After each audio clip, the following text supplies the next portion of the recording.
اس نے ایک اندھیری جگہ پر ایک سیکورٹی کے آدمی کو پکڑا اور اس کو مار ڈالا اور اس گارڈ کی وردی اپنے تن پر پہن لی اور پھر وہ اسے تہہ خانے کی طرف چلا گیا۔ اس کا سر نیچے تھا، اس لیے کسی نے اس پر دھیان نہیں دیا۔ وہ نیچے پہنچ گیا اور پہلے جو چیز اس نے دیکھی جس نے اسے سکون دیا یہ سیکورٹی کنٹرول یونٹ تھا۔ اس نے مسکرا کر اپنے لباس کے اندر موجود مشین پر تھپکی دی۔ وہ کیمرے میں چلا گیا۔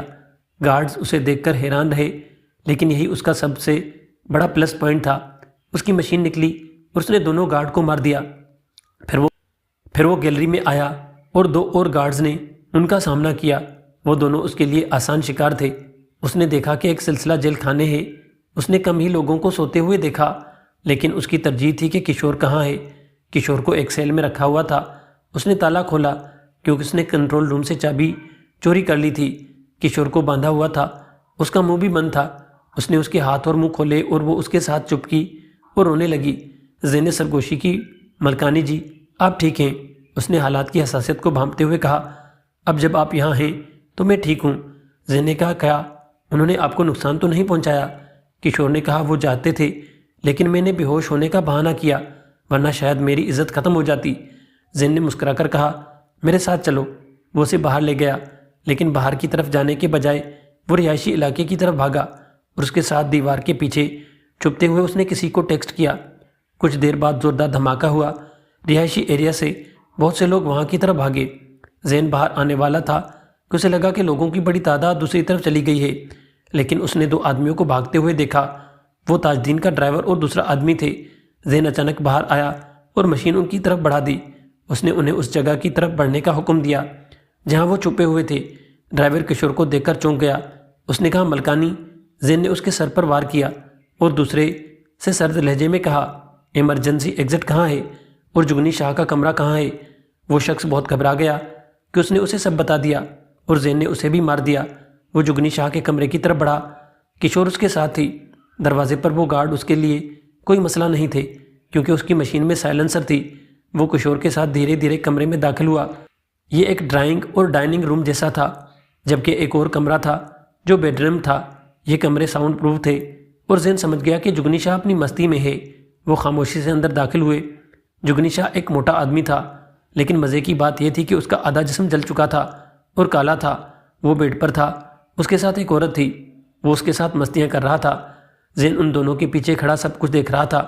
کشور سوچوں میں ڈوبی ہوئی تھی کہ اس نے کبھی یہ غلطی کی تھی، لیکن زین نے اسے بچا لیا۔ اچانک خاتون نے انہیں دیکھا اور چلائی۔ پیر اس عورت کو چھوڑ کر ان کی طرف متوجہ ہوا، لیکن زین اور کشور کو منہ پھیرنا پڑا کیونکہ پیر کا چہرہ بہت بدصورت تھا۔ اس کا آدھا چہرہ بھی جسم کی طرح جھلس گیا تھا۔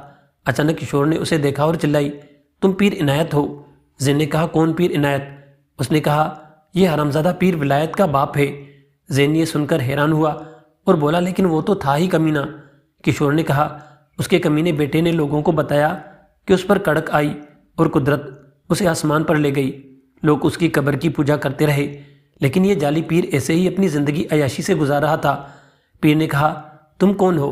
کشور کچھ کہنے ہی والی تھی کہ زین نے اسے روکا اور کہا، ہم تو جیسے ظالموں کے لیے موت جانے جاتے ہیں۔ وہ چلا کر بولا، تمہاری ہمت کیسے ہوئی اس کمرے میں داخل ہونے کی؟ میرے گارڈز کہاں ہیں؟ زین نے مسکرا کر کہا، پیر جی آپ کا ظلم آج رات ختم ہو گیا ہے۔ یہ کہہ کر وہ بستر پر چڑھ گیا اور کچھ ہی دیر میں زین نے پیر اور اس لڑکی کو کمرے میں بے ہوش کر دیا۔ زین نے ان دونوں کو سونے کی حالت میں چھوڑا۔ کشور اس عورت کو بھی جانتی تھی۔ اس نے زین کو بتایا کہ یہ عورت یہاں کی ڈی پی او کی بیوی ہے۔ پھر زین کمرے کی چابیاں ڈھونڈ کر باہر نکل آیا۔ خوش قسمتی سے کسی نے محافظوں کی لاشیں نہیں دیکھی تھی، اس کے علاوہ وہ قالین بھی خون سے سرخ تھا۔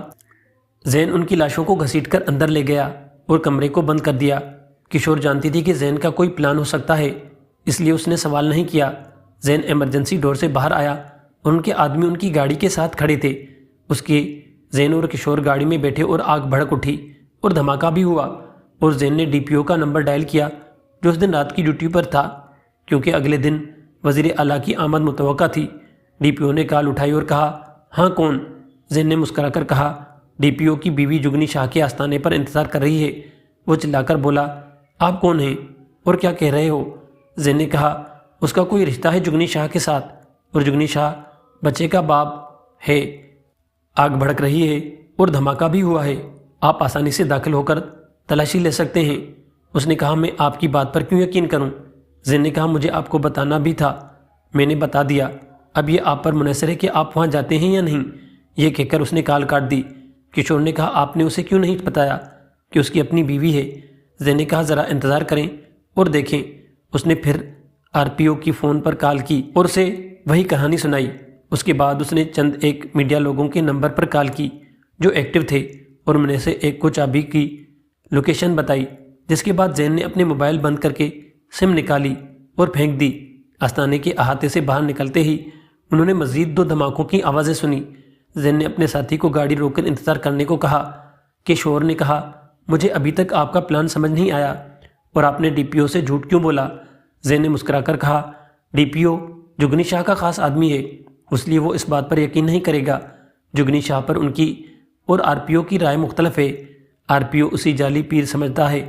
اب DPO اپنے مرشد کو بچانے آئے گا، جبکہ RPO آئے گا ثابت کرنے کے لیے کہ اس کا جونیئر غلط تھا۔ اس نے کہا تھا تم جینیس ہو۔ کچھ دیر بعد پولیس کی بہت سی گاڑیاں اور میڈیا کے DSN جی وین استانہ کی طرف جا رہی تھی اور زین کی کشور کے گاؤں کی طرف چلی گئی۔ یاور انہیں دیکھ کر بہت خوش ہوا۔ زین کمرے میں گیا اور سو گیا کیونکہ وہ بہت تھکا ہوا تھا۔ اگلا دن پورے علاقے کے لیے انکشافات سے بھرا ہوا تھا۔ یاور اور زین کے سامنے ایک میڈیا صحافی بیٹھا تھا۔ انہوں نے بتایا کہ دونوں پولیس اہلکار ایک ہی وقت میں پہنچ گئے۔ دونوں ایک دوسرے کو نیچا دکھانے کے لیے پرجوش تھے۔ پیر صاحب کے کمرے کا دروازہ توڑا گیا تو ناقابل یقین تھا، لیکن ایک صحافی نے چابی ڈھونڈی اور دروازہ کھولا۔ اپنی ہی بیوی کو اپنے مرشد کے ساتھ دیکھنے کے بعد DPO کو جھٹکا لگا۔ یہ پہلی بار تھا کہ لوگوں نے جگنی شاہ کا چہرہ یا جسم دیکھا۔ ایک صحافی نے جگنی شاہ کی اصل شناخت بتانا شروع کر دی۔ DPO نے اسے مارنا چاہا، لیکن RPO اور چند افسران نے اسے روک دیا۔ پیر اور زیادہ تر عملے کو وہاں ایسے غیر قانونی سرگرمیاں دیکھ کر گرفتار کر لیا گیا۔ DPO نے اپنی اہلیہ کو اپنے گھر لے جانے سے انکار کر دیا تو اسے فی الحال ہسپتال منتقل کر دیا گیا۔